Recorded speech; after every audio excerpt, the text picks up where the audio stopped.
¿Se ve el examen? ¿Se ve las preguntas? Sí, doctor. Ya, ya. Entonces, la primera pregunta decía, respecto a las interacciones medicamentosas, marque las opciones verdaderas, ¿no? Y las opciones verdaderas eran la letra A, ¿no? Las interacciones dependen de cada fármaco de manera individual y no del grupo farmacológico al que pertenece, ¿sí? Ya habíamos dado algunos ejemplos, ¿no? Por ejemplo, las estatinas, ¿no? Habíamos, creo, mostrado un gráfico donde la interacción entre las estatinas, las diferentes estatinas con algunos fármacos como eritromicina eh, y otros más, no actuaban de la misma manera, ¿no? La simvastatina, la torvastatina, todos los que formaban el grupo, digamos, tenían una interacción, la pravastatina, etcétera, tenían una interacción diferente, ¿no? En una magnitud diferente con respecto a otros medicamentos. Lo mismo sucede con los inhibidores de la bomba de protones, esomeprazol, omeprazol, lansoprazol, tienen un comportamiento diferente. Incluso son metabolizadas por enzimas diferentes, ¿no? Entonces, la respuesta correcta era la letra A y la letra D, ¿no? La interacción medicamentosa es clínicamente significativa cuando la unión fármaco-proteína es alta, ¿no? Y es clínicamente significativa, ¿por qué? Porque lo vamos a ver el día de hoy, cuando se rompe esa unión fármaco-proteína, el fármaco queda libre y en su forma libre tiene acción farmacológica. Entonces es más riesgoso cuando está en forma libre que cuando está en unión con la proteína, ¿no? Entonces la interacción es clínicamente significativa cuando la unión fármaco-proteína es alta, porque cuando se comienza a liberar de esa unión puede producir interacciones con otros medicamentos. Entonces la respuesta correcta era la letra A y la letra D. Las otras no, porque dice, ¿existe mayor riesgo en una inducción enzimática? No.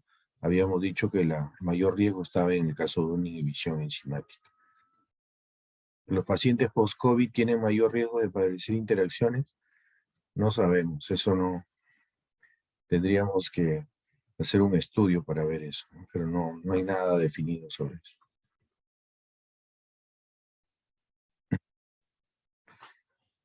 Después pedía correlacionar, ¿no? Interacción de algunos medicamentos que habíamos visto en los casos clínicos con,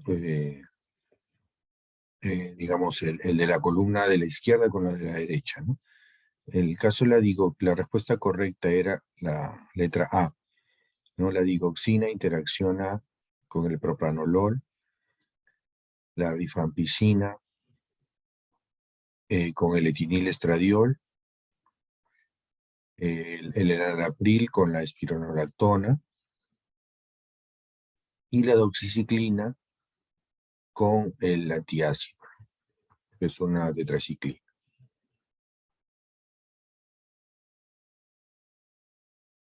Eso también lo vimos en clase, ¿no? La interacción metformina-ciprofloxacino.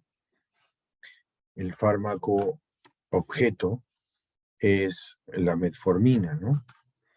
Porque es la que va a aumentar su acción por, digamos, efecto de la ciprofloxacina, ¿no? Y puede llegar a producir una concentración elevada de metformina y efectos adversos, ¿no?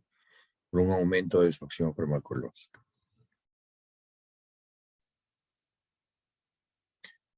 Las interacciones que aparecen previo a la administración del paciente son las interacciones de tipo farmacéutica o incompatibilidades, ¿no?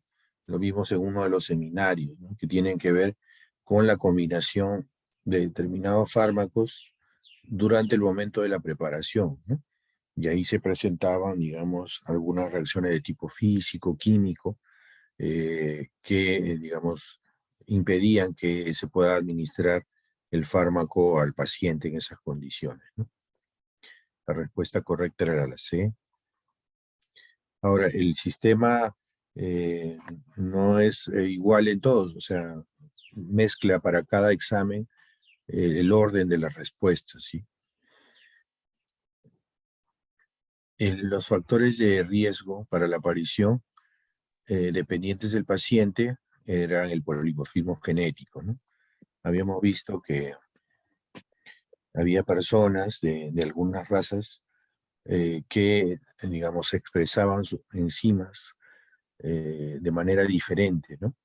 Y por lo tanto el efecto que iban a tener determinados fármacos era también diferente debido a la expresión que se daba propia de cada raza, ¿no?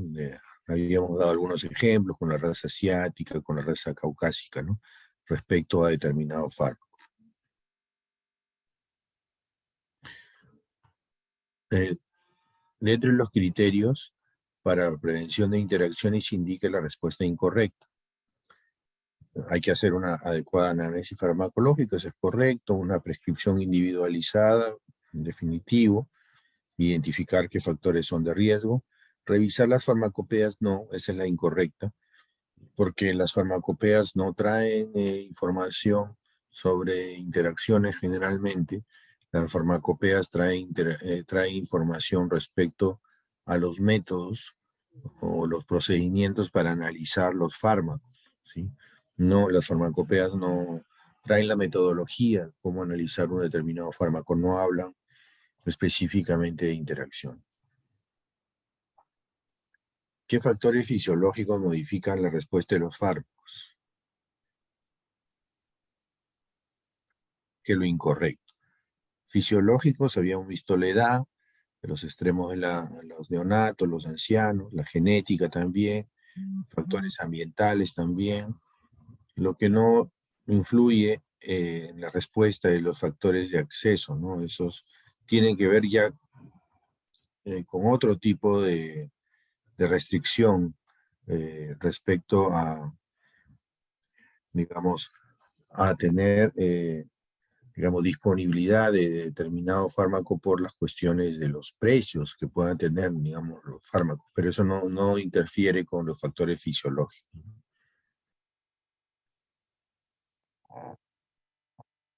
Eh, sí, si tuvieran alguna consulta me lo indican, ¿sí? Con todo confianza, por favor. ¿Cuál de los siguientes marcadores se utiliza para valorar la función hepática? Marque lo incorrecto, ¿no? Habíamos visto que las transaminasas, el tiempo de protombina, la albúmina, las amilasas no están dentro de los marcadores de la función hepática. Esa es la respuesta incorrecta. El clearance hepático, que tiene que ver con la depuración de los fármacos, la excreción del fármaco, que tiene un alto coeficiente de extracción hepático, como por ejemplo el propanolol, se ve afectado por el flujo sanguíneo hepático.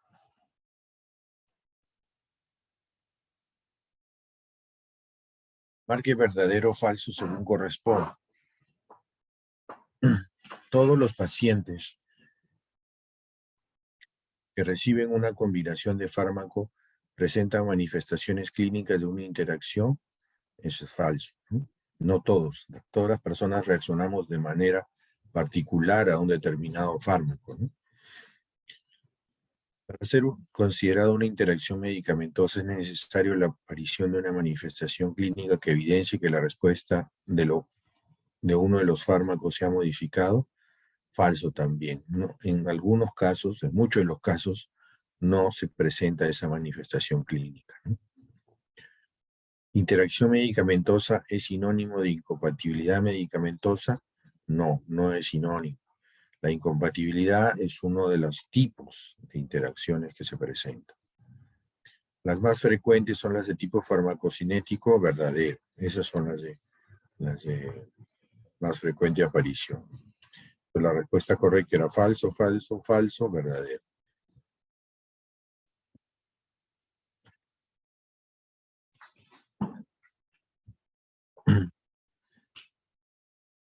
Dice, respecto al clearance, la respuesta correcta es, se refiere a la eficiencia de eliminación de un fármaco por un órgano o todo el cuerpo, ¿no? Cuando hablamos de clearance, yo les expliqué que el clearance era el parámetro más importante para depurar los fármacos, ¿no? Y el clearance total o sistémico era la suma de varios clearance, ¿no? El clearance renal, el clearance hepático, el clearance pulmonar, etcétera, etcétera, ¿no?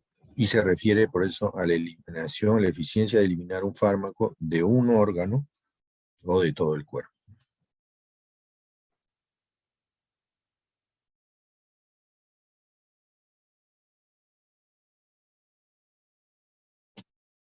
Este era para pensar, ¿sí?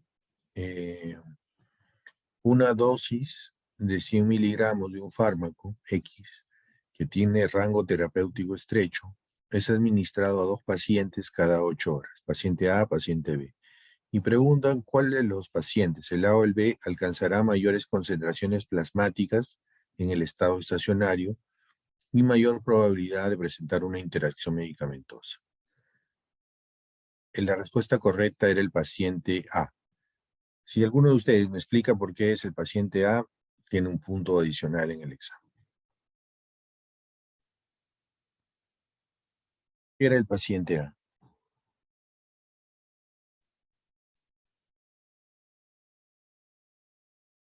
¿Están escuchando? Sí, doctor. ¿Alguna idea? ¿Alguna idea? Sí, adelante. ¿Por qué era el paciente A? Sí, Lázaro, adelante. Doctor, buenos días. Menos di- ¿Podría ser que el tiempo de la vía de distribución del fármaco es mayor al que del paciente que está tomando? O tal puede ser la edad que No, pueda ahí, eliminar ese tiempo.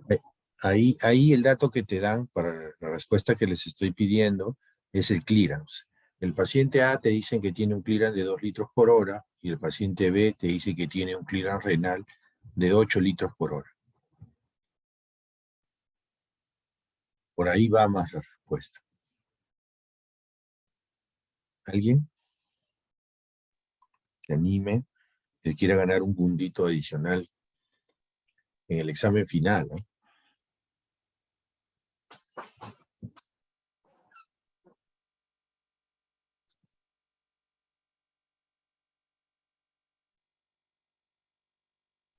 Profesor, Sí, adelante. es por la eliminación, pues es el paciente A elimina más rápido cada 2 horas. En cambio, el paciente B va a tener el fármaco más a nivel plasmático porque su eliminación es cada 8 horas. Ya. Estás en la ruta, pero no, esa no es,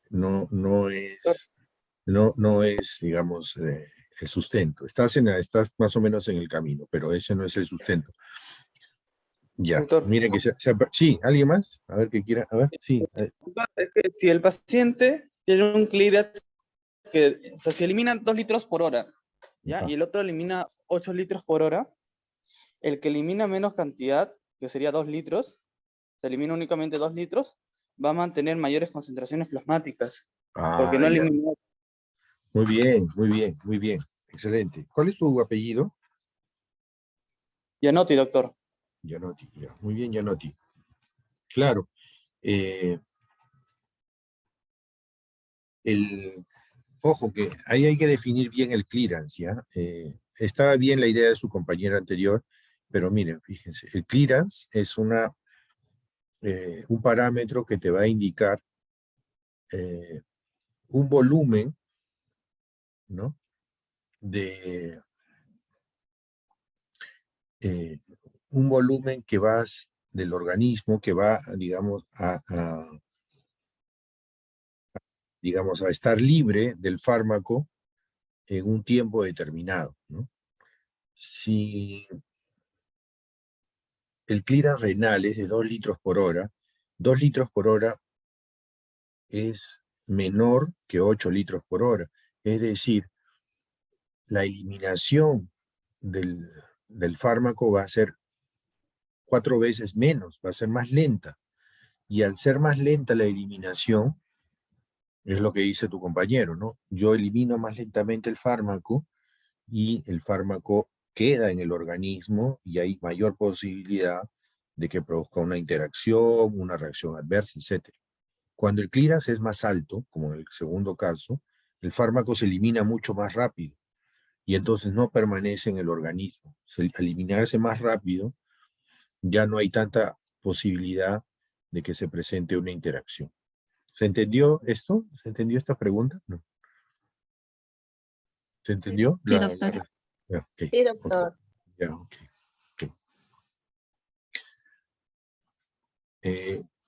Indique, en la otra decía los tipos de sinergismo, ¿no? En las siguientes asociaciones.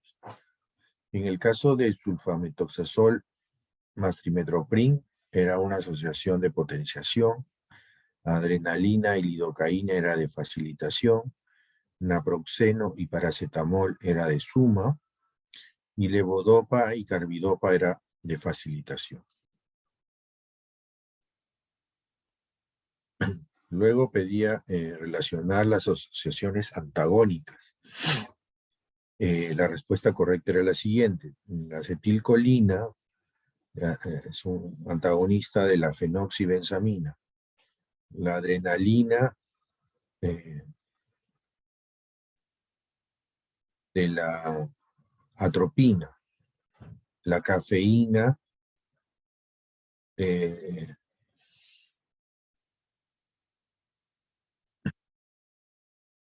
a ver, me estoy confundiendo.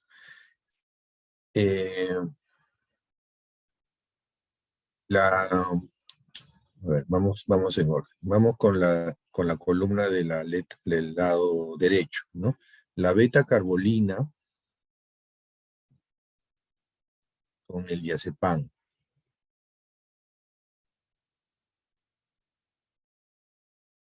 El alcohol con la cafeína, ¿sí?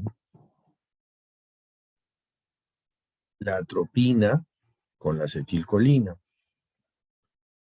Y la adrenalina con la fenoxibensamina. Ese era el orden de relación antagónica entre ambas columnas. Creo que esta era la última ya. La asociación entre medicamento y pruebas de laboratorio.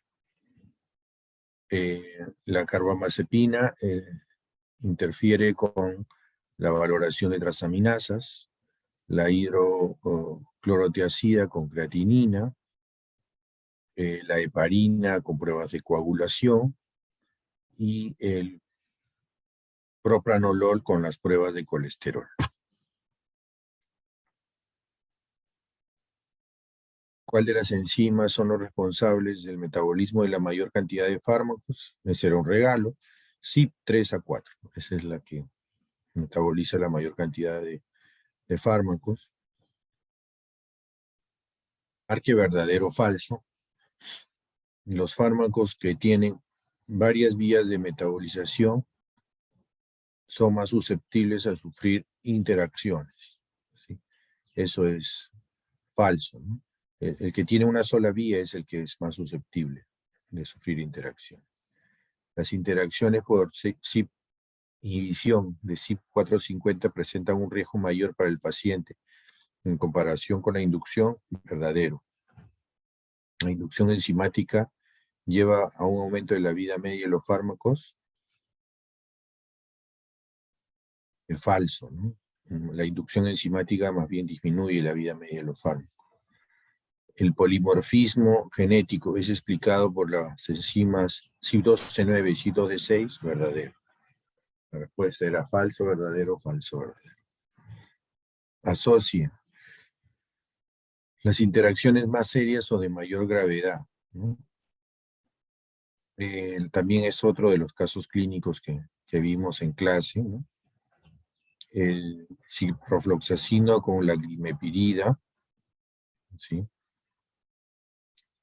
La rifampicina con la ciclosporina, el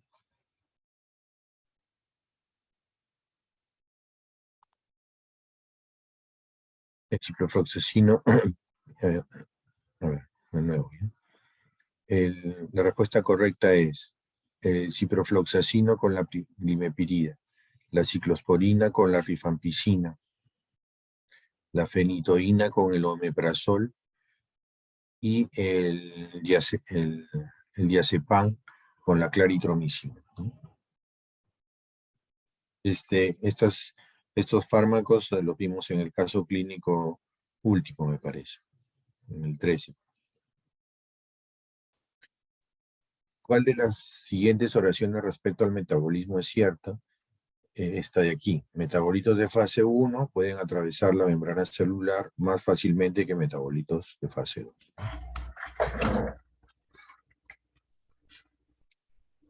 Y respecto al sinergismo, marque lo correcto.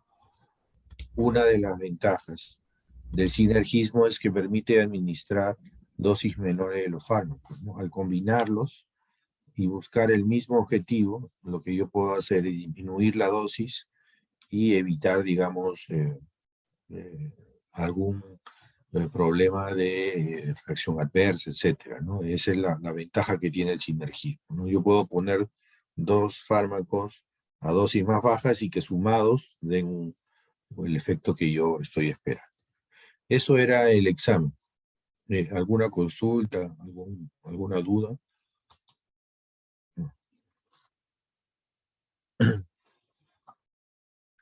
¿Todo claro? ¿Sí? Sí, doctor. Ya. Sí, doctor. Sí.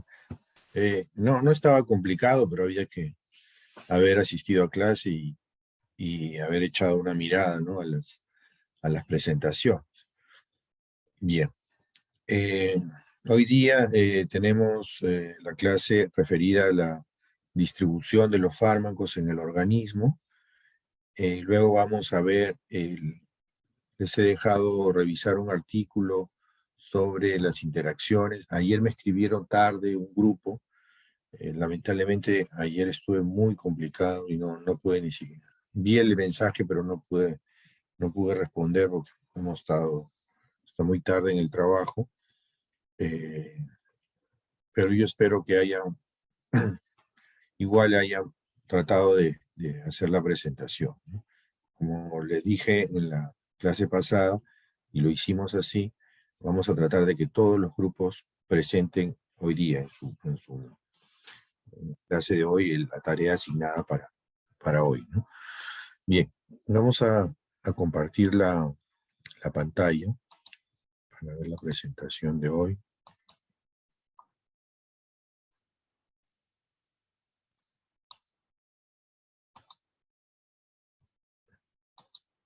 Sí se ve, ¿verdad? Sí, doctor. Sí, doctor. ¿Y se ve que pasan las diapositivas o se queda en la primera? No, sí está también. pasando. No, sí pasa. No, sí está pasando. Ya, perfecto. Bueno, hoy día vamos a ver la distribución de los fármacos. La distribución de los fármacos en el organismo es variada, ¿no? Una vez que llegan al torrente sanguíneo, siguen distintos caminos, ¿no? Algunos se unen a las proteínas plasmáticas, otros siguen una circulación enterohepática, otros se comienzan ya directamente a eliminar, otros se depositan en algunos tejidos. Entonces el camino es amplio y variado, ¿no? ¿Y de qué depende, digamos, que vayan a uno u otro camino? Dependen de cuatro cosas fundamentalmente, ¿no? De la unión a las proteínas plasmáticas, de las interacciones de desplazamiento, dependen de interacciones también a nivel tisular o celular, y también depende de unas proteínas transportadoras, ¿no? Principalmente de la glicoproteína P. De esos cuatro aspectos lo vamos a ver en detalle.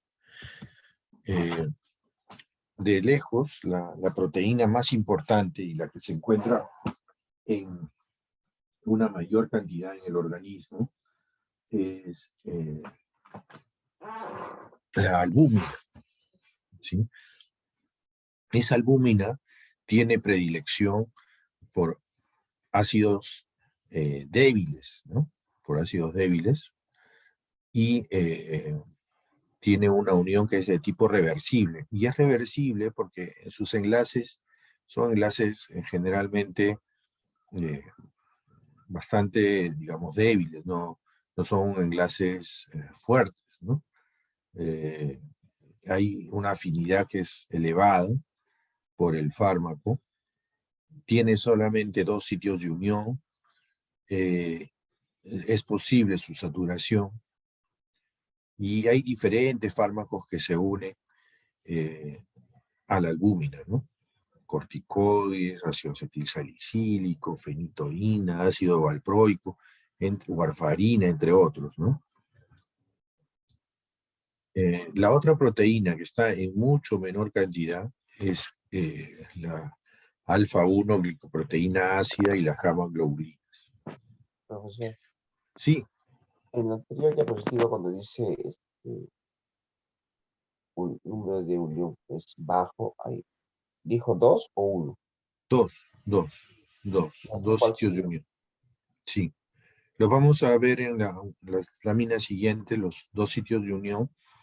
Unos tienen que ver con fármacos que tienen un pK ácido y otros que tienen un pK básico, ¿no? Entonces, sí, lo vamos a ver más adelante cuáles son los 2 sitios de unión, y también cómo un fármaco que tiene una afinidad mayor puede desplazar a otro, ¿no? Lo vamos a ver más adelante.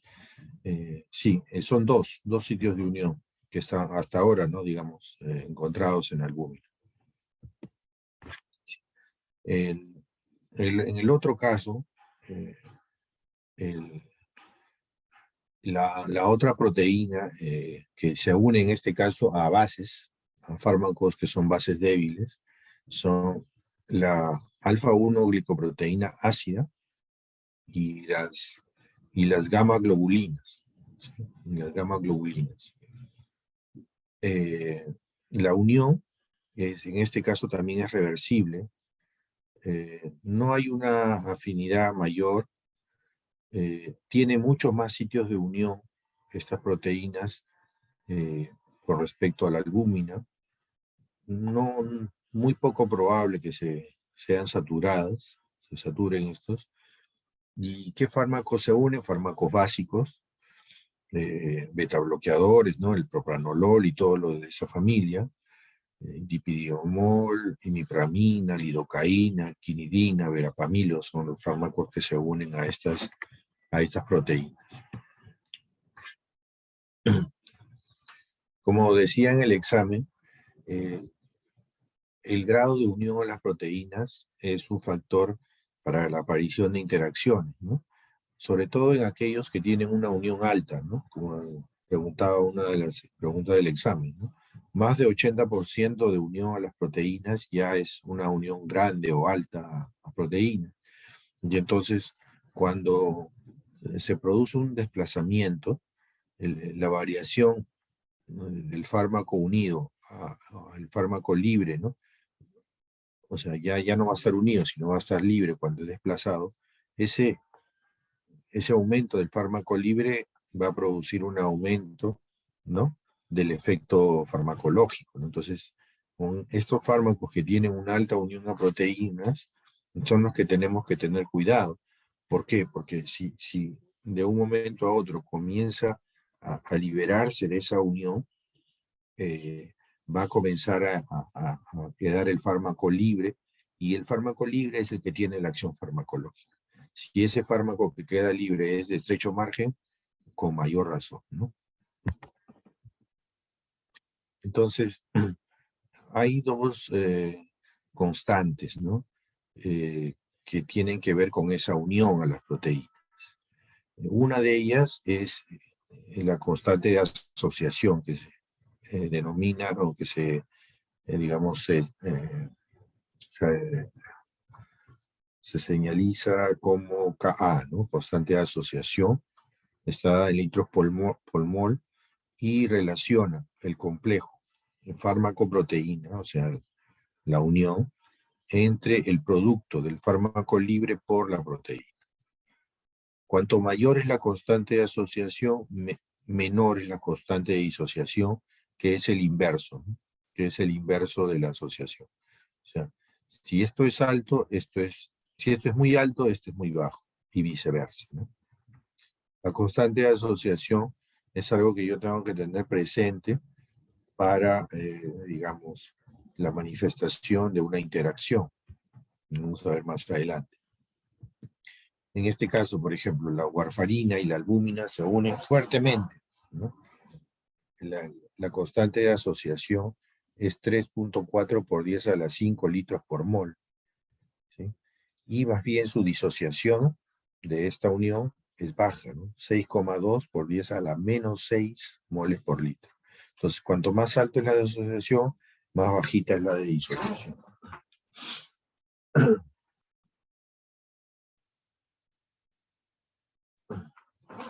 Listo. Luego tenemos el desplazamiento. Justamente vamos a utilizar ese concepto de asociación, de constante de asociación, para ver el desplazamiento del sitio de unión a proteínas plasmáticas. Cuando el medicamento desplazante ocupa la mayoría de sitios de fijación, se da cuando, ¿no?, el medicamento desplazante ocupa los sitios de unión, los receptores, ¿no? Y cuando la constante de asociación por la proteína desplazante es mayor que la constante de disociación del fármaco desplazado, ¿no? Cuando también la concentración molar del fármaco desplazante en los sitios de fijación es igual o mayor que la del fármaco desplazado. O sea, cuando el fármaco que desplaza está en mayor concentración, se une a mayores receptores, y cuando tiene una constante de asociación mayor que el fármaco desplazado, obviamente que va a ocupar su lugar y que el desplazado va a quedar en forma libre, ¿no? La interacción medicamentosa es clínicamente significativa si el fármaco desplazado se halla altamente ligado a las proteínas plasmáticas, ¿no? Por ejemplo, en el caso de warfarina, ¿no?, que su fracción libre, ¿no?, es baja, ¿no? En este caso, 0,5%, ¿no? Cuando es desplazado, queda en forma libre y puede producirse sangrado, por ejemplo, ¿no?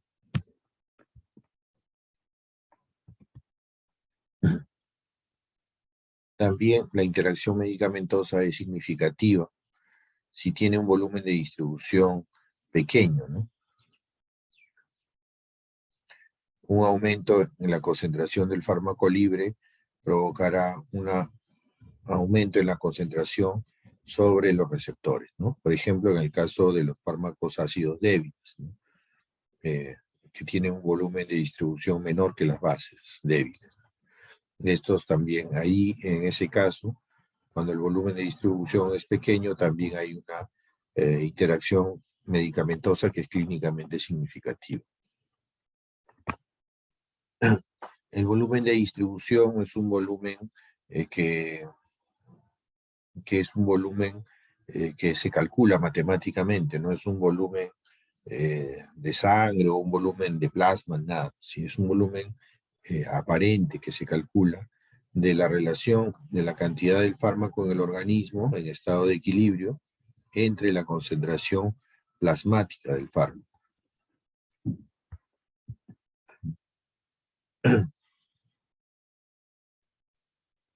Y el volumen de distribución también tiene que ver con, obviamente, el volumen de distribución muy grandes, quiere decir que están ubicados el fármaco en diferentes tejidos del organismo. Volúmenes de distribución pequeños quiere decir que solamente lo vamos a encontrar a nivel sanguíneo, nada más. Las interacciones albúmina-fármaco, ¿no? Dice, la unión del fármaco a la albúmina es un determinante de su perfil cinético y farmacodinámico. Como la albúmina es la proteína más importante o que se encuentra en mayor cantidad, esa unión es determinante del comportamiento cinético del fármaco. Tiene dos sitios de unión específicos y se altera obviamente en enfermedades hepáticas o renales, ¿no? Por eso la albúmina también es un marcador de enfermedad hepática y también de renal. Esta es la estructura de la albúmina. Aquí están los dos sitios de unión de la albúmina.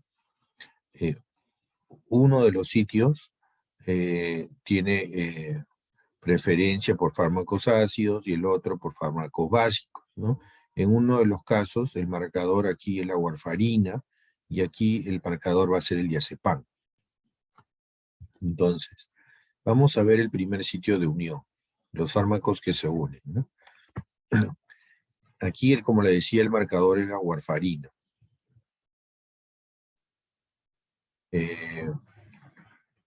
Y aquí, miren, fíjense, entre paréntesis está acá el fármaco y entre paréntesis su constante de asociación, ¿sí? La warfarina, que es el marcador, dice 3,4 por 10 a la 5 molar.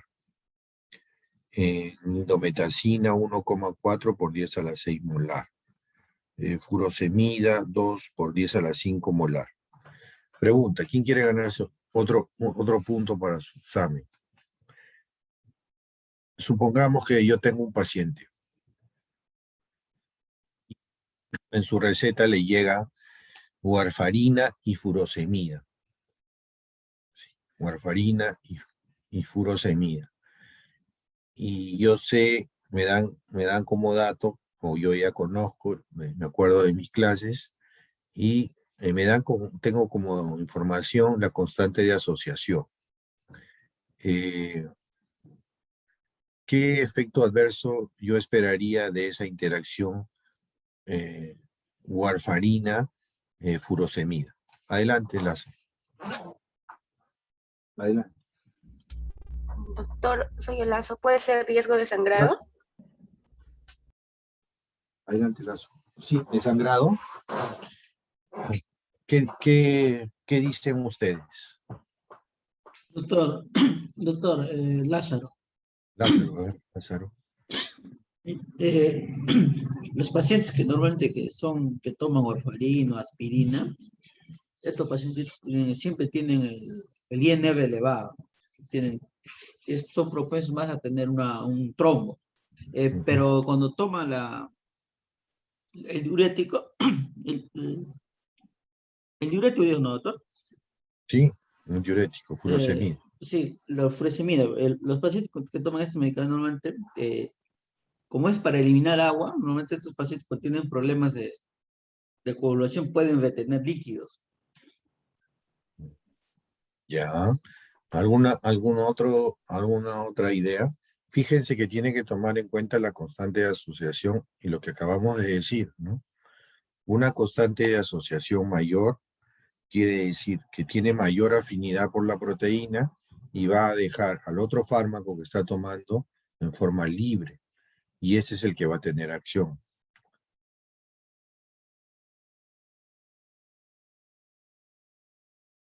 Alguien que quiera... no quieren ganarse puntos. Bueno, yo lo voy a explicar. Mire, ¿cuál es mayor? 3.4 por 10 a la 5 molar o 2 por 10 a la 5 molar. ¿Cuál es mayor? 3.4 warfarina. 3.4. Si yo tengo esos dos medicamentos y ambos yo sé que tienen afinidad por la albúmina y de unirse al sitio 1 de la albúmina, ¿cuál de ellos se unirá a la albúmina? ¿La warfarina o la furosemida? La warfarina. La warfarina. La warfarina, ¿por qué? Porque tiene una mayor constante de asociación. Le va a ganar, digamos, a la furosemida y se va a unir a la proteína. ¿Quién va a quedar libre? Va a quedar libre la furosemida. Sí, la furosemida es un diurético bastante potente, ¿no? Entonces, lo que va a suceder es que el paciente va a comenzar a tener una diuresis acentuada, obviamente porque va a quedar furosemida libre y va a ejercer su acción farmacológica, ¿no? Entonces, la constante de asociación va a ser determinante porque me va a decir a mí ¿con qué fármaco se va a quedar la proteína? Cuando está unido a la proteína no tiene acción farmacológica. Cuando está libre, sí tiene acción farmacológica y ejerce, ¿no? digamos, su efecto. En este caso, el efecto principal sería de la furosemida, que quedaría libre de esa interacción. ¿Sí? Para eso se utiliza esa constante de asociación. Ya, esta está más, ya con el ejemplo que les di, ya este va a ser más fácil, ¿no?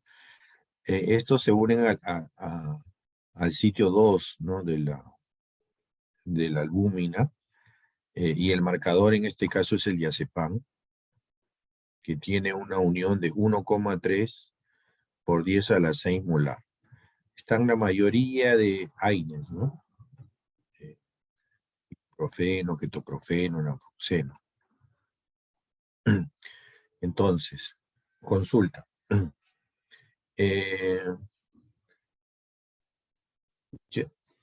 La misma pregunta. Yo tengo un paciente que recibe diazepam y tiene por ahí un dolor y le recetan diclofenac. ¿Qué esperaría que pase con el paciente? ¿Cuál El es el diazepam efecto se adverso? absorba más, profe. ¿Perdón? El ¿Perdón? diazepam se absorba más, tiene mayor unión a proteínas plasmáticas.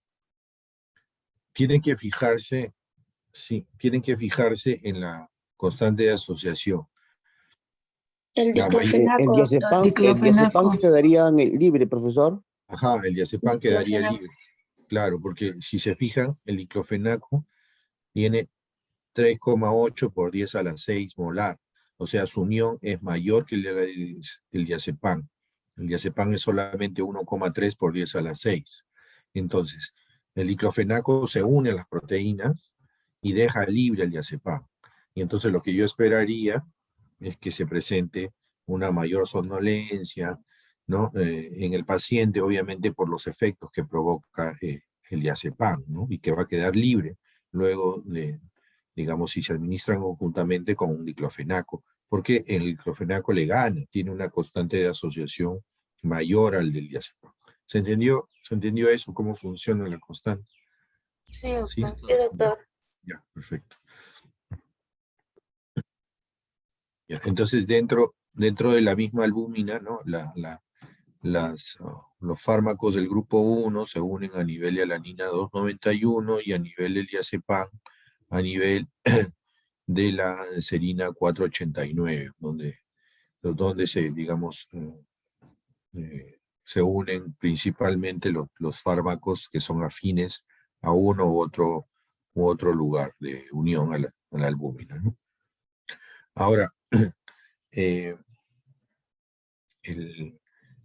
esa, digamos, esa propiedad de los fármacos de tener una mayor o menor afinidad a las proteínas se utiliza, digamos, en la práctica clínica, ¿no? Y se tiene una aplicación comercial incluso. Fíjense en la lámina, tenemos un nefrón, acá está el glomérulo, el túbulo proximal, el asa de Henle. En estos círculos medio ovalados está la albúmina, los círculos más grandes. La furosemida son los puntos negros. En verde tenemos el desplazante. Y el rombo es el ion sodio, ¿no? En un riñón normal, que tiene una función renal normal, administro, por ejemplo, furosemida, ¿no? Y la furosemida, como ustedes van a ver, ¿cómo está? ¿Libre o está unida a proteínas? Unida, profesor. No, pero mayoritariamente, ¿cómo está? Aquí Está está unida. libre. Libre. Está libre, ¿no? Está Está en los libre. puntos, está libre. Entonces, en un riñón normal, esta furosemida va a actuar acá, ¿no? A nivel del asa de Henle, activando la bomba de sodio-potasio y produciendo una significativa diuresis, ¿no? Pero, ¿qué sucede digamos, en un riñón que ya no está funcionando normalmente, sino, por ejemplo, persona que tiene un síndrome nefrótico. ¿Cómo está la furosemida? Unida a la Acá, proteína. acá, ¿no? Está casi mayoritariamente está ligada a las proteínas. Hay un micrófono abierto, sí, por favor, apagar. Está mayormente ligada, ¿no? Entonces ya no va a producir ningún efecto sobre la bomba de sodio-potasio a este nivel, porque obviamente cuando está unida a las proteínas ya no ejerce ninguna acción farmacológica. Entonces, ¿qué es lo lógico? Aplicando los conceptos anteriores, añadir un desplazante, ¿no? que en este caso es esta gotita en verde, ¿no? Que tiene mayor afinidad, tiene una constante de asociación, esta sustancia, mayor afinidad por la albúmina. Va a desplazar de la unión que tenía la furosemida y la furosemida nuevamente va a quedar libre y nuevamente va a recuperar su acción farmacológica a nivel de la bomba de sodio y potasio y va, digamos, a superar esa resistencia y va nuevamente a comenzar a ejercer su efecto farmacológico. Entonces, una manera justamente de poder aplicar ese concepto de constante de asociación es cuando hay este tipo de casos, ¿no? Donde un fármaco hace algún tipo de resistencia, poder aplicar un desplazante que tenga una mayor afinidad para que quede libre el fármaco que me interesa y pueda ejercer su acción farmacológica. Y como les decía, tiene aplicación también comercial, ¿no? Ustedes han visto, por casualidad, en los pacientes que se dializan, utilizan unas máquinas, ¿verdad? Unos módulos. Digamos, la máquina tiene un filtro, que son como unos cartuchos largos de unos 30 centímetros, que contienen el filtro en su interior, que son sellados, son huecos y son grandes, digamos, que se colocan en la máquina para permitir el filtrado, ¿no? De la sangre y atrapar las sustancias tóxicas. Más o menos tienen esta forma, son de color blanco, blanco o azul, ¿no? No sé si los han llegado a ver. Pero miren, por ejemplo, esta marca de filtro contiene en su estructura, ¿no? Contiene albúmina, ¿sí? ¿Y por qué le colocarán albúmina a este filtro? ¿Para qué le colocarán albúmina?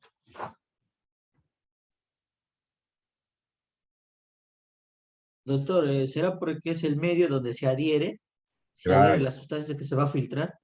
claro, ¿no?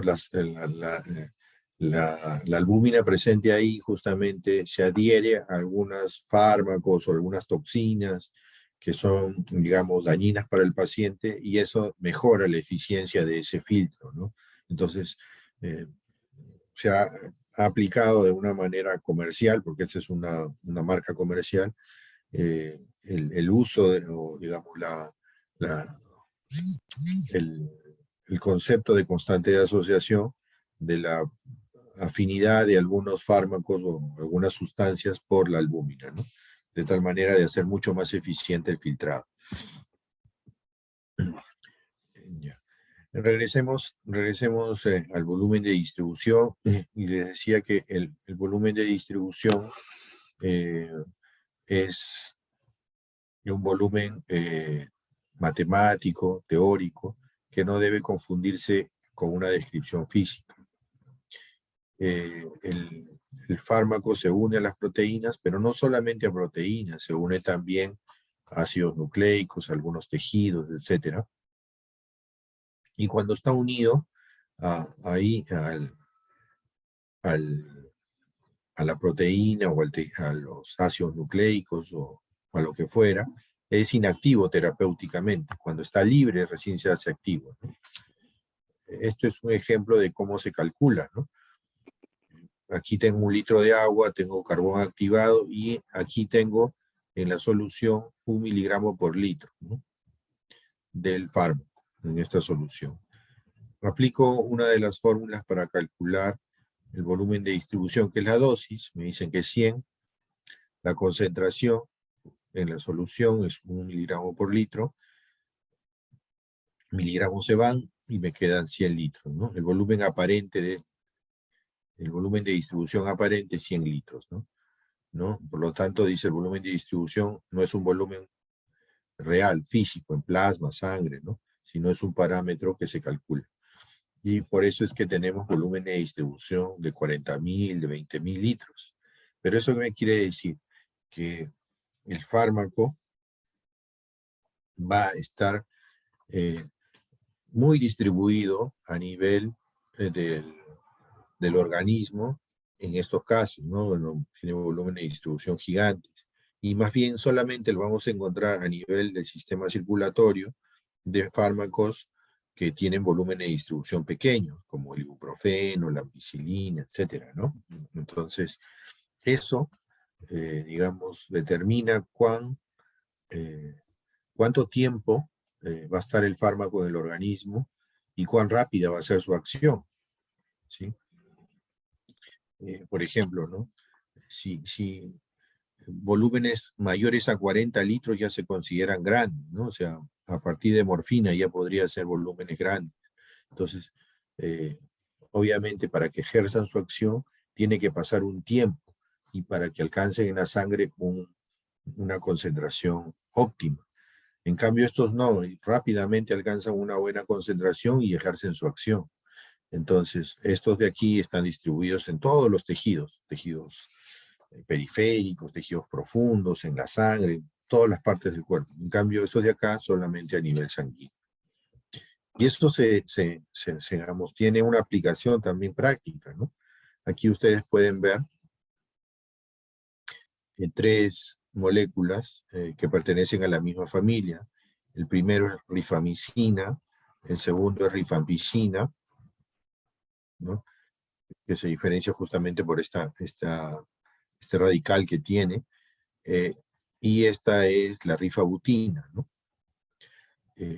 Fíjense, ¿no? El volumen de distribución es muy diferente entre uno y otro, ¿no? En el caso del primero, de la rifamicina, es 1,2, el de la rifampicina 8,8 litros por kilo, y en el de la rifabutina 266. Y fíjense cómo eso se relaciona con el tiempo de vida medio. Lo que yo les decía, volúmenes de distribución pequeños tienen tiempos de vida pequeños también, en este caso media hora para la rifamicina, y por lo tanto también se eliminarán muy rápidamente. Entonces no habrá tiempo para que ejerzan su acción. En cambio, volúmenes de distribución que son muy grandes, como en este caso, el último, la rifabutina, miren, fíjese el tiempo de vida medio, 45 horas, ¿no? Eso determina también el régimen de dosificación, ¿no? Y en ambos casos, si ustedes se fijan, el clearance ya no interviene, porque ambos tienen el mismo clearance, 80 para el primero y 80 para el segundo. O sea, lo que va a ser determinante en el tiempo de vida media va a ser el volumen de distribución, ¿no? Ahora, también, a ver, para pensar, de los tres, ¿cuál es el fármaco que más se utiliza en la práctica clínica? De las tres de la familia. La rifampicina, doctor. La rifampicina, ¿no? Se usa con... ¿Y por qué cree que se usará, digamos, mucho más que las otras dos, que la rifamicina o la rifabutina, de acuerdo a lo que hemos visto? ¿Por qué creen que ¿Por el se... volumen de distribución, doctor? Ya, a ver, ¿qué más? ¿Por el clearance? Por su clearance, ya, ¿qué más? ¿Qué pasará si ¿cómo se llama? Yo cambiaría, por ejemplo, ¿no? Un paciente que está en un tratamiento con tuberculosis, yo en lugar de darle rifampicina, le doy rifamicina. ¿Qué cambiaría, por ejemplo, en ese paciente?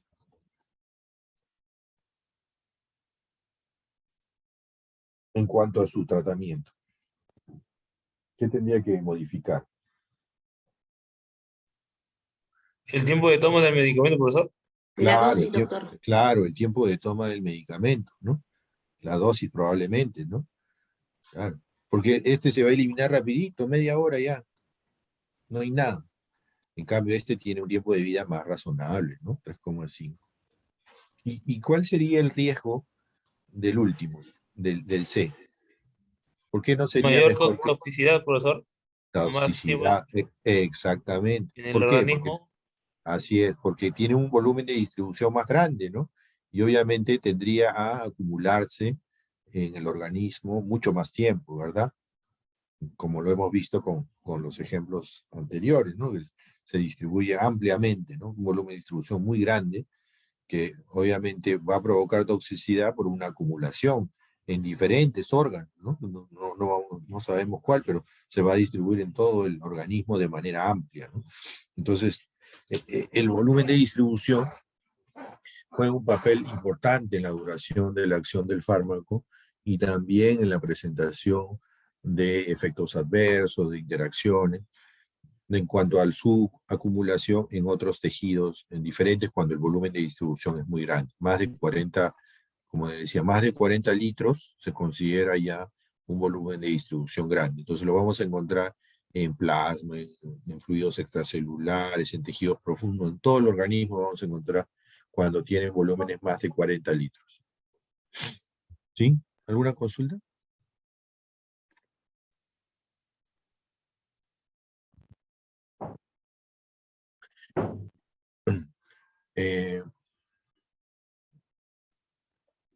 Habíamos dicho que volumen de distribución bajo, ¿no? Un aumento en la fracción libre, produce un aumento en el efecto farmacológico. Y con esto tenemos que tener cuidado en el caso de las interacciones, ¿no?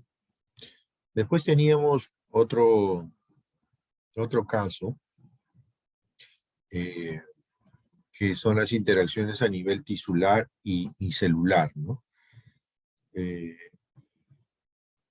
Dice, la mayoría de blancos o dianas farmacológicas están en el fluido intersticial de los tejidos antes que en la sangre, ¿no? La digoxina, ustedes saben, es un fármaco que se utiliza en insuficiencia cardíaca, pero es bastante tóxico y tiene una predilección por su unión a nivel del tejido cardíaco. Pero cuando yo administro otro fármaco que también tiene predilección por esos tejidos, voy a tener que, va a haber un desplazamiento a nivel ya tisular, no a nivel sanguíneo, sino a nivel tisular, que va a provocar un aumento o una concentración alta de digoxina. Y eso se da, por ejemplo, cuando se da la digoxina conjuntamente con quinidina, con verapamilo, con apiodarona, donde va a haber un desplazamiento de la unión tisular con la albúmina y la alfa-1 glicoproteína, lo cual puede llevar a altas concentraciones de digoxina. Entonces, el desplazamiento no solamente se va a dar a nivel plasmático, sino también se da a nivel tisular cuando se administran fármacos que tienen la misma afinidad por esos tejidos. Y el último factor de aparición de interacciones a nivel de distribución tiene que ver con el transporte de proteína, ¿no? La glicoproteína P. La glicoproteína P es una proteína transportadora que actúa como una bomba, dice, ¿no? Que impulsa el fármaco a través de las barreras biológicas. Está ubicado en zonas sensibles, barrera hematoencefálica, placenta, barrera testicular, etcétera, ¿no? Y aquí va a haber interacciones también por reacciones de inducción, de inhibición. Y el principal mecanismo que se afecta en el caso del transporte va a ser la distribución. Esta glicoproteína P tiene dos características, que compite con el CYP3A4 y que tiene codificado un gen de multidrogo resistencia. Entonces va a haber fármacos que no van a tener el efecto justamente porque codifican este gen de multidrogo resistencia.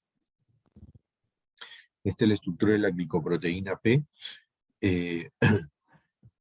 está localizada, le decía, en varias partes del cuerpo, especialmente a nivel de la barrera hematoencefálica, testicular, placenta, túbulos proximales, células hepáticas y el epitelio intestinal. La función es que va a limitar el acceso de fármacos a estas zonas críticas, ¿no? Comparte especificidad con el CYP3A4, ¿no? Uno de los ejemplos más característicos es, por ejemplo, con la loperamida. ¿Para qué se utiliza la loperamida? ¿Qué acción tiene? Es un antidiarreico. Es un un antidiarreico. ¿A qué familia pertenece? ¿Se acuerdan? De las familias farmacológicas, ¿a qué familia pertenece?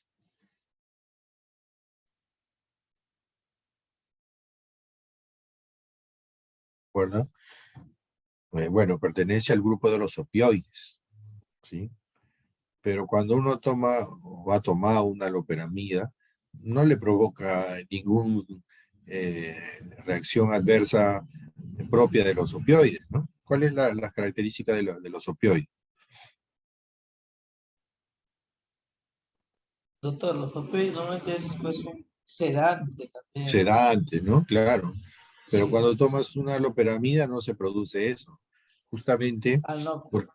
claro, justamente porque la glicoproteína P impide, digamos, que este fármaco pueda acceder al sistema nervioso central fungiendo de barrera, ¿no? Entonces no se presentan los efectos adversos característicos que por su pertenencia a la familia de los opioides debiera presentarse, pero justamente esta glicoproteína P funciona como una, digamos, limitante, ¿no? del fármaco a esas zonas, ¿no? Y le decía que también se presenta en esta glicoproteína el fenómeno de la multidrogoresistencia a algunos grupos de fármacos, ¿sí?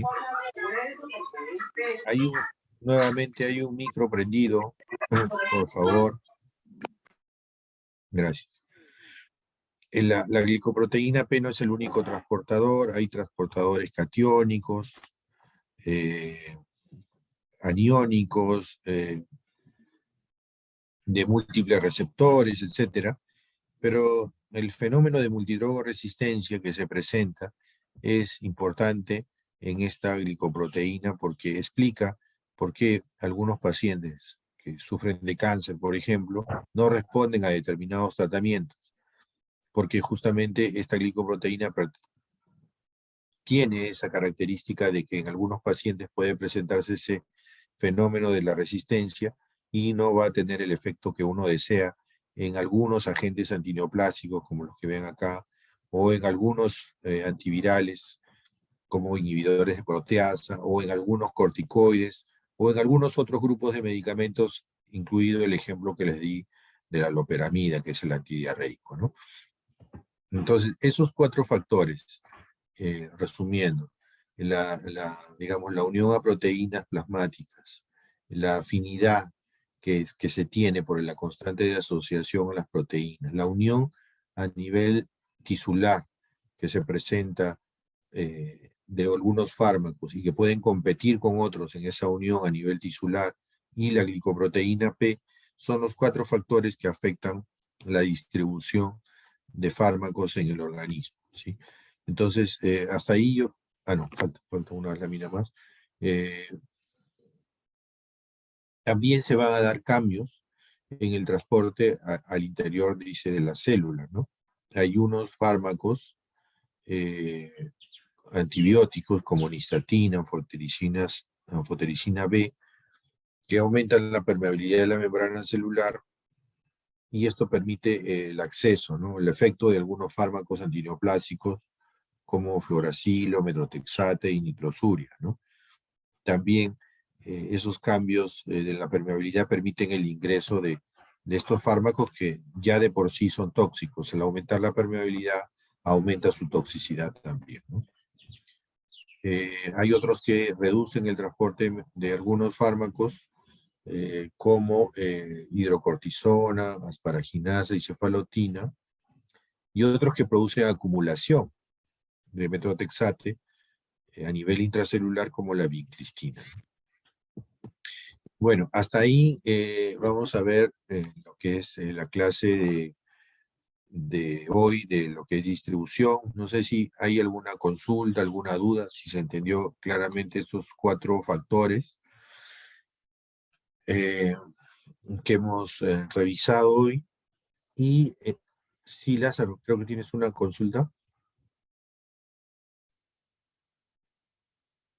No, no, doctor. Ok. Veo la Ah, ya, mano. que vi tu manito ahí. Ya.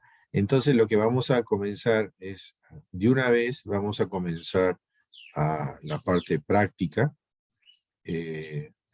Vamos a comenzar al menos con uno de los grupos y luego ya hacemos un receso como a las 9:30 y pasamos a la sala de práctica para el resto de los grupos.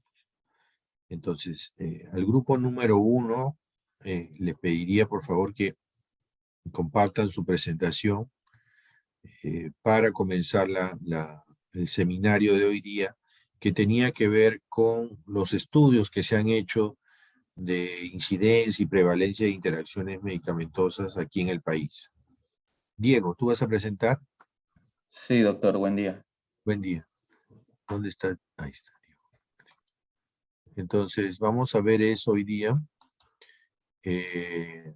Los estudios que hay, tanto nacionales como a nivel internacional, y también vamos a ver los aplicativos que existen para poder, nadie tiene en la cabeza tantas interacciones. Sabemos, digamos, las más importantes, los casos clínicos pretenden justamente eso, ¿no? Enfocar a las interacciones más importantes, pero hay cientos de interacciones y esas las podemos obtener rápidamente a través de algunos aplicativos que seguro nos presentarán sus compañeros.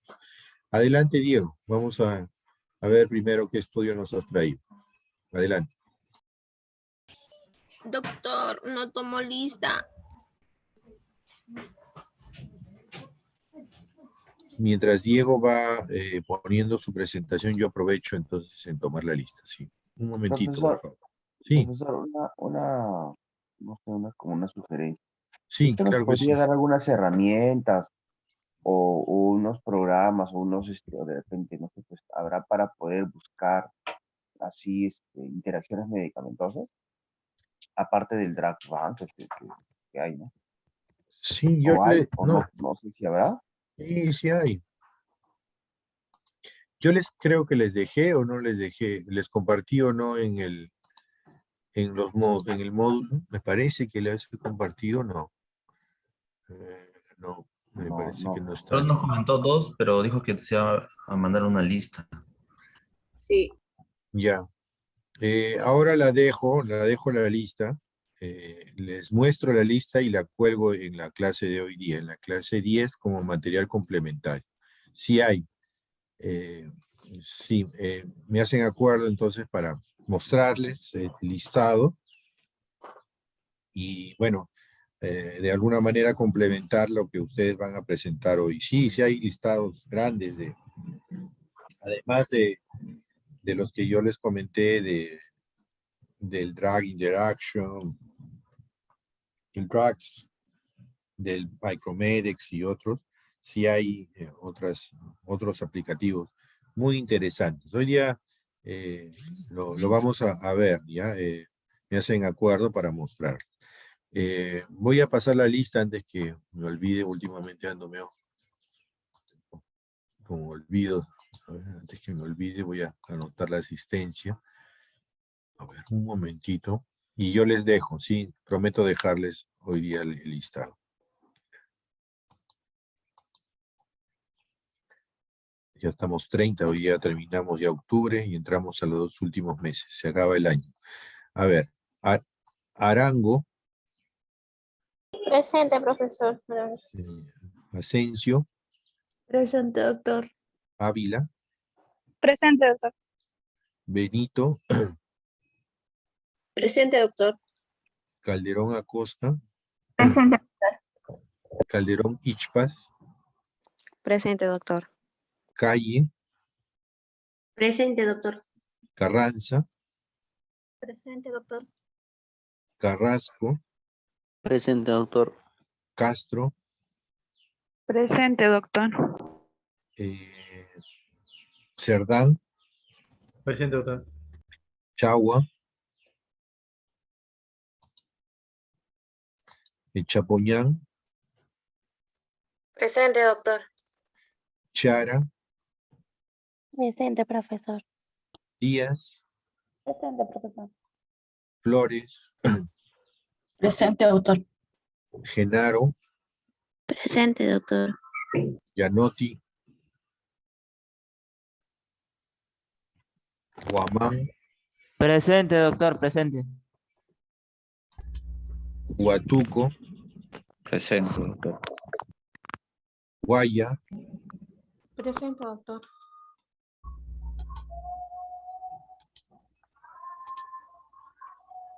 Irigoyen, Presente, doctor. López, Presente, doctor. Ludeña, Presente, doctor. Mamani, Presente, doctor Mamani. Mantilla, Presente, doctor Mantilla. Montesinos. Montesino presente, profesor. La semana pasada tuve problemas de conexión. Sí, me dijeron tus compañeros. Morales, Presente, profesor Morales Sainz. Ñáñez, Doctor Yáñez está diciendo presente por el chat. ya. Olazo, Presente, doctor. Palomino, Presente, profesor. Palomino. Rojas, Presente, profesor. Romero, Presente, doctor. Santos, Presente, doctor. Buenos días. buenos días. Susaníbar, Presente, doctor. Buenos días. buen día. Tapia, Presente, doctor. Buenos días. buenos días. Tello, Presente, profesor Tello. Buenos días. buen día. Trinidad, Presente, doctor. Trinidad. Buenos días. buen día. Ureta, Presente, doctor. Buenos días, Ureta. buenos días. Lázaro, Presente, doctor. Buenos días. Vera, Presente, doctor. Buenos días. buenos días. Villanueva, Presente, doctor. Buenos días. buenos días. Y Ceballos. Presente, doctor. Vamos a ver alguno que estuvo distraído. Chagua, ¿está? Gianotti. Ya está. Listo. Entonces, Doctor, creo que Chagua está en la clínica. en la clínica. Sí, es que ha dado a luz. Ha dado el bus. Ay, mira qué lindo. Ya lo vamos a anotar entonces.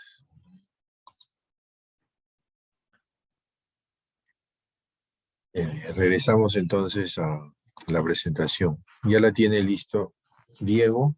Adelante con el grupo 1. Terminamos con el grupo 1. Vamos a una pausa de 10 minutos y nos encontramos ya, salimos de esta sala y nos vamos a la sala de práctica. Adelante, grupo 1. Doctor, buenos días, compañeros, Buenos buenos días. El grupo 1 va a tocar el tema de interacciones publicadas por la autoridad regulatoria, en este caso vendría la DIGEMIT. Los integrantes son Ávila Castro Yanira, Carrasco Maita Yesner, Guayacar Elizabeth, Huatuco Rivera Diego, Irigoyen Saldaya Marley y Trinidad Peña Diana. Siguiente. Vamos a hacer una pequeña introducción, un pequeño preámbulo antes de comenzar con las alertas. En este caso, ¿qué es una alerta de DIGEMIT? Dentro de sus acciones de control y vigilancia sanitaria, la DIGEMIT va a verificar las alertas emitidas por la OMS y esas van a ser publicadas, que van a ser el ente regulatorio para este caso. Siguiente. ¿Qué es una interacción medicamentosa? La interacción es un cambio en el modo en que actúa un medicamento cuando se toma con otros medicamentos, alimentos o hierbas o cuando se toma durante trastornos médicos. Es posible que este tipo de interacción haga que el medicamento pierda o gane eficacia o cause un efecto inesperado. Siguiente. Ahora, según el grado de interacción, vamos a encontrar leve, moderada o grave. En el caso de que sí es una interacción leve, esta no va a requerir tratamiento hospitalario. En ese caso va a presentar prurito por psicofármacos, tos por los IECA, por la ingesta o estreñimiento por opiáceos. Ahora también tendremos una reacción moderada, en la cual va a tener un tratamiento farmacológico. En esta podemos encontrar un edema parietal por metamizol, que implica que es una retención de líquido a nivel de la superficie del párpado. También podemos encontrar una gastritis crónica que va a irritar la mucosa gástrica, o una inmunosupresión por corticoides donde los anticuerpos van a disminuir. Ahora, vamos a encontrar también una severidad grave cuando el paciente va a requerir una hospitalización y un tratamiento farmacológico. En ese caso, se va a poner en riesgo la vida del paciente o también puede causarle la muerte. En ese caso, vamos a poder encontrar el shock anafiláctico, que es un proceso de alergia, podría decirse alergia grave, el síndrome de Stevens-Johnson, el síndrome de Stevens-Johnson, que es causado generalmente por una reacción o una interacción a un medicamento. También podemos ver una necrosis tubular renal, que vendría a ser la muerte o progresiva de la célula a nivel del túbulo renal. O también un lupus eritematoso, que es un problema autoinmune donde va a haber una degeneración o problemas a nivel del corazón, los pulmones, el hígado, a nivel de la piel también. Siguiente. Bueno, continuando con la exposición, daremos ejemplos de alertas dadas por la Dirección General de Medicamentos, Insumos y Drogas. El primer ejemplo de alerta de interacción publicada por la IGEMIT es el número 21 del 2017, donde los opioides para la tos y el dolor y benzodiazepinas dan un riesgo de uso combinado, pues. Y trae como consecuencia efectos secundarios serios, como la dificultad para respirar, respiración lenta y muerte. Luego, ahora tenemos la alerta número 49 del 2016. Trata de las restricciones del uso combinado de medicamentos que actúan sobre el sistema renina-angiotensina. Entonces, el uso combinado del IECA, ARA2 o aliquireno incrementa el riesgo de hiperpotasemia, también de hipotensión y fallo renal en comparación con la monoterapia. Además, no se observa beneficios adicionales significativos de la terapia frente a la monitorización en términos de mortalidad global ni de movilidad cardiovascular o renal. También tenemos la alerta número 42 del 2018. Da de la interacción de ceftriaxona y soluciones con calcio. Esta interacción es causa de la producción de la precipitación, que se da en la cual se puede presentar aun cuando estos productos se administren en horas o vías de infusión diferentes.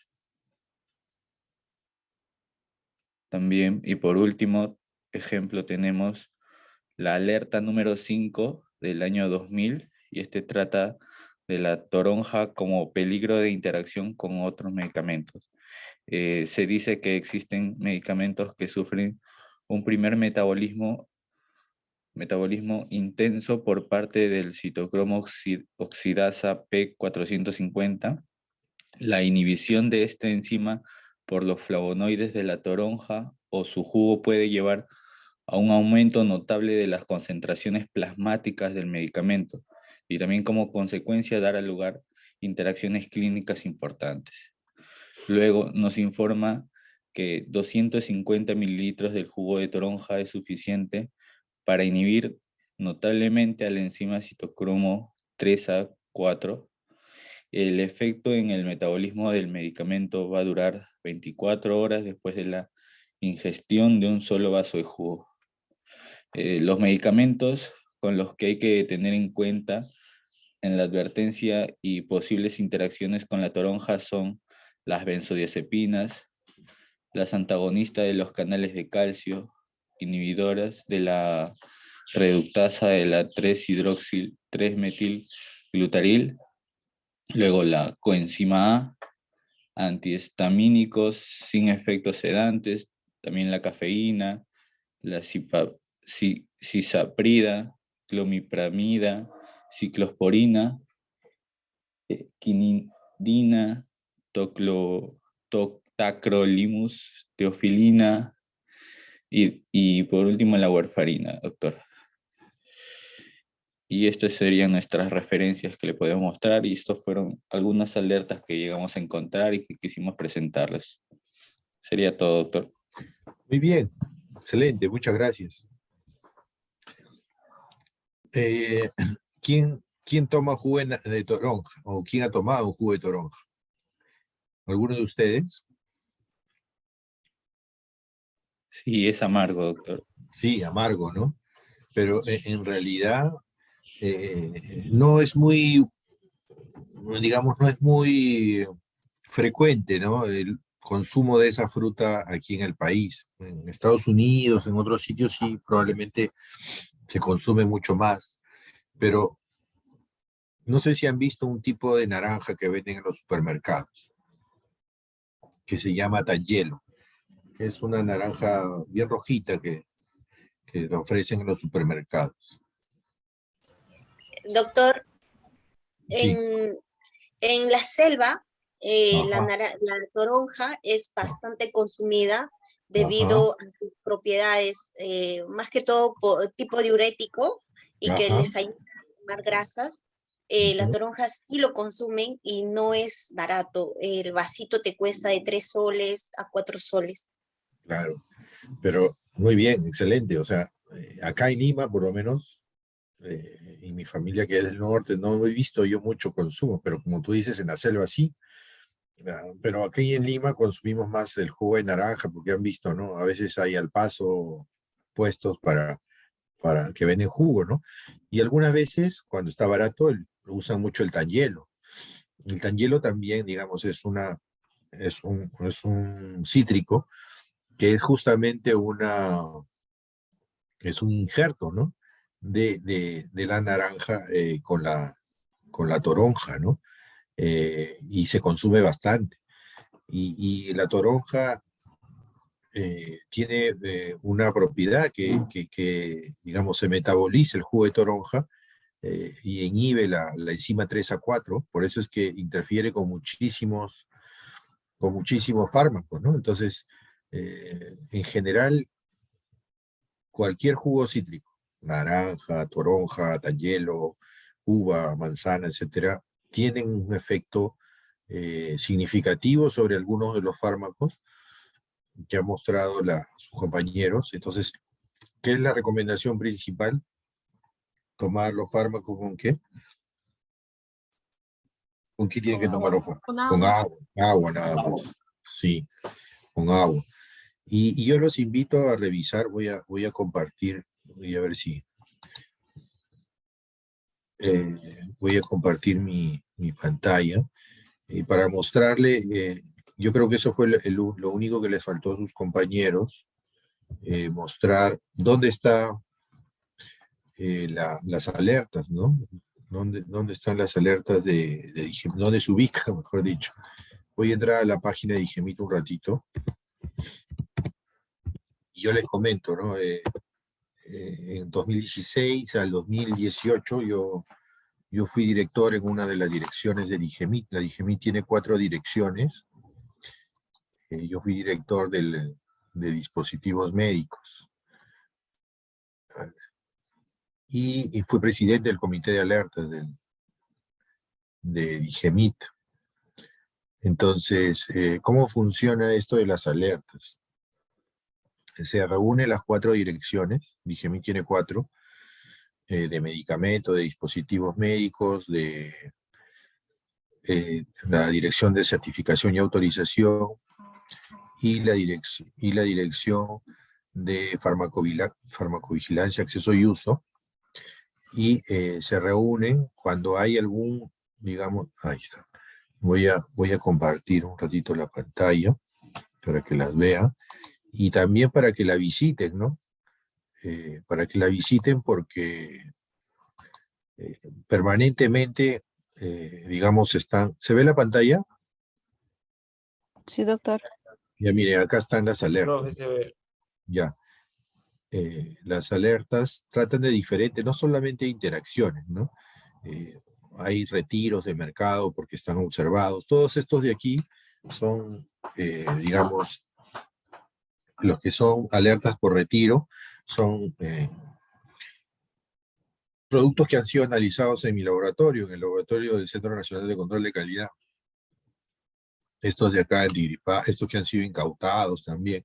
Pero hay algunos, como los que han mostrado, ¿cómo se llama? Sus compañeros, que tienen que ver con interacciones. Entonces, semanalmente nos reuníamos, las 4 direcciones, y la dirección de acceso y uso, la de FAO, es la que recoge de los hospitales, de las clínicas, de establecimientos de salud a nivel nacional, digamos, alguna ocurrencia de algún evento adverso. Entonces, si comienzan a llegar un evento de la selva, de Cajamarca, etcétera, y ya comienzan ellos a documentar y ven que hay varios, entonces comienzan a elaborar la alerta. O también revisan las alertas internacionales, como esta que se dio acá, sobre una de las vacunas, ¿no? Sobre una de las vacunas de ARN mensajero, donde se presentaron casos de miocarditis y pericarditis. Pero siempre hay que leer estas alertas y tomarlas con mucho cuidado, ver las referencias bibliográficas, de dónde se obtiene la información, ¿no? Porque todo esto de aquí, para sacar una alerta, se hace toda una discusión bastante ardua, ¿no? Y una revisión bibliográfica intensa para poner esa información, digamos, a disposición de la ciudadanía, alertándolos, como dice el subtítulo, pero tampoco, digamos, creando pánico sobre el uso de alguna combinación de fármacos, ¿no? Entonces, los invito a periódicamente revisar, ustedes que trabajan en farmacias, en boticas, estas alertas, ¿no? Porque nos dan son de las cosas más actualizadas que tiene Digemit, viene desde el 6 de octubre, y nos dan información importante de diferente tipo, ¿no? Productos que son falsificados, productos incautados, productos de baja calidad, interacciones. Ahora con el tema de la vacuna tienen información muy actual de las reacciones que se están presentando, etcétera, ¿no? Entonces los invito a leer estas alertas, no solo por el tema de interacciones, sino también por otros temas que están relacionados al uso de medicamentos, ¿no? Muy bien, excelente revisión. No han salido muchas de interacciones en estos tiempos, yo también me puse a revisar, pero sí las que mostraron son las interacciones últimas que se han publicado. Creo que le faltó un par, pero ya de Profesor. años. Sí. Sí, justo Adelante. le iba a preguntar eso. Sí, soy del grupo. Sí, bueno, en las alertas más que todo encontramos más ahí de lo que es control de calidad, hay lo que es falsificación, ¿no? Pero en lo que es interacciones habían pocas. Pero mi pregunta va, por ejemplo, existen alertas, por ejemplo, como usted acaba de mencionar, alertas que pueden ser, digamos, qué sé yo, 2002, 1997, años anteriores.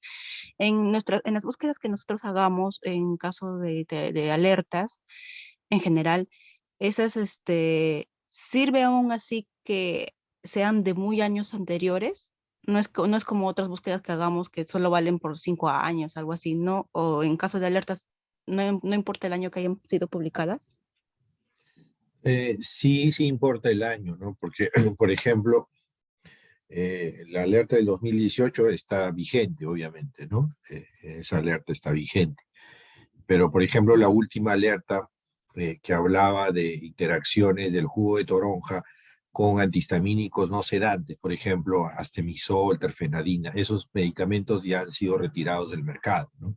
Entonces, probablemente ya cuando tienen ya muchos años de antigüedad, las alertas comienzan a perder, digamos, su valía, su significado, porque ya se demuestra que hay una interacción importante y el mismo laboratorio retira el producto del mercado para, digamos, evitar cualquier demanda, etcétera, ¿no? Sí, ya alertas muy antiguas obviamente ya no tienen mucha vigencia, ¿no? Pero ya las no- recientes, muy antiguo. claro, las recientes sí, las recientes sí. Eso, Ya está. sí, eso sí. Ok, doctor, gracias. Listo. Muchas gracias con el grupo número 1, muy bien. Nos vamos al receso de 10 minutitos. Vamos a entrar a la otra sala, la de